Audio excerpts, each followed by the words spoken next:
2026 தேர்தல் எவ்வளவு அளவுக்கு ரொம்ப இம்பார்ட்டன்ட்டா இப்ப அரசியல் களம் சூடு பிடிக்க ஓடிட்டு இருக்கு அப்படிங்கிறது தெரியும். நாம் தமிழர் கட்சி அவங்களான ஒரு முனைப்பை அவங்க ஒரு பக்கம் காமிச்சிட்டு இருக்காங்க. அண்ட் இன்னொரு பக்கம் தாவேகா. இவங்க 2 பேருடைய சீற்றமும் வேற மாதிரி இருக்கு. எப்பவும் போல திமுக, அதிமுக அவங்களுடைய வேலைகளை செஞ்சுட்டு தான் இருக்காங்க. பட் நாம் தமிழர் கட்சி பொதுவா வந்து திராவிடம் அப்படின்னு சொல்லும்போது உள்ள இருக்கிற ஆட்கள் கருணாநிதி ஆகட்டும், ஸ்டாலின் ஐயாவாகட்டும், உதயநிதி ஸ்டாலின் அப்படின்னு ஒட்டுமொத்த பேரையும் திமுகவில் இருக்கிறவங்க விமர்சனம் பண்ணுவாரு. அகெயின் அதை மட்டும் தானா அப்படின்னு கேட்டீங்கன்னா கிடையாது. மொறுன்னு முந்திரி பருப்பு பண்ருட்டில இருந்து நேரடி விற்பனை. பெரிய பெரிய பருப்பு, தரமான பருப்பு. Order now. திமுகவினுடைய பேஸ்மெண்ட்ல இருந்து ஆரம்பிச்சு ஃபுல் அண்ட் ஃபுல் விமர்சனத்தை குவிச்சிட்டு இருப்பாரு. சோ இப்போ இது வந்து எவ்வளவு பெரிய ஒரு இம்பாக்டா அரசியல் டைம்ல எல்லாம் கிரியேட் பண்ணும் அப்படிங்கிறது திமுகவுக்கு ஷோரா தெரியும். சோ இப்ப சீமான் வந்து அவர் முன்னாடி வரக்கூடாது அப்படிங்கறதுல யாரா இருந்தாலும் ஒரு பெரிய போஸ்ட்ல இருக்கிறவங்க நம்ம வளர விட மாட்டாங்க அப்படிங்கிறது ஒரு நியாயமான நியதி. நியாயம் கிடையாது, அநீதியான ஒரு நியதின்னு கூட சொல்லாமே. சோ இது வந்து நடக்கிற ஒரு விஷயம். இந்த வகையில சீமானுக்கு என்ன ஒரு கஷ்டம் வரும் அப்படின்னு சொல்லி நடக்க போகுது அப்படிங்கறதெல்லாம் பார்த்தோம்னா, ஐயோ இப்படிலாமா நடக்குது அப்படின்னு சொல்லி நம்மளே ஷாக் ஆகும் போல் இருக்கு.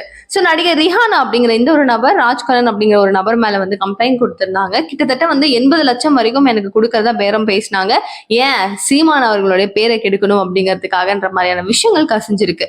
சோ இது எந்த அளவுக்கு ஒரு இம்பாக்ட் கொடுக்கும்? இவங்களுக்கே ஒரு 80 லட்சம் ரூபாய் அப்படிங்கும் போது நடுமத்தில வர டீலருக்கு, அவங்களுக்கு மேல இருக்கிறவங்களுக்கு, அந்த போஸ்டர் கொடுத்தவங்களுக்கு இது எல்லாத்தையும் செஞ்சு முடிச்சு கடைசியா ஒரு செட்டில்மெண்ட் எவ்வளவு கோடி அப்பா செலவு பண்ணுவீங்க அவருடைய பேரை கெடுக்க அப்படிங்கிற மாதிரி தான் இப்போதைய ஒரு ஒரு மனநிலை எல்லாருக்கும் இருக்கு.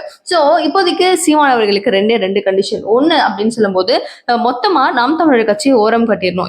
இது மாதிரி ஏதாவது அரசியல் பொருசலா சொல்லி அவர் மேல ஏதாவது ஒரு அலிகேஷன் வச்சு ஓரம் கட்டிடணும். இல்லையா சாய்ஸ் நம்பர் 2 அப்படின்னு சொல்லி பார்க்கும்போது பிளாக்மெயில் பண்ணணும். நீ இப்படிதான் வந்து கேம்பெயின் பண்ணணும், நீ இப்படிதான் வந்து கட்சிகளை ரன் பண்ணணும், நீ இந்த மாதிரி தான் வந்து ஒரு வேலைப்பாடுகளும் செய்யணும் அப்படின்னு சொல்லிட்டு அவங்க சொல்லும்படி இவர் கேட்கணும். சோ இந்த 2 விஷயத்துல ஏதாவது ஒண்ணு.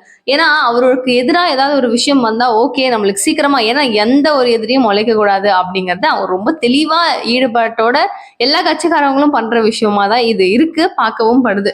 சோ இப்ப வந்து பாத்தீங்கன்னா சீமான் அவர்களுக்கு ஸ்டாலின் அவர்களை போய் பார்த்துட்டு வந்திருக்காரு. சோ திமுக வந்து இதுக்கப்புறம் நாம் தமிழர் கட்சி கூட கூட்டணி அமைக்கும் அப்படிங்கிற ஒரு டாக்கம் போச்சு இல்லையா? சோ இது எல்லாம் ஒட்டு மொத்தமா சும்மா, அதுக்கும் இதுக்கும் சம்மந்தமே கிடையாது அப்படிங்கறத சாட்டி துரைமுருகன் அவர்களும் கிளாரிட்டியா கொடுத்திருக்காரு.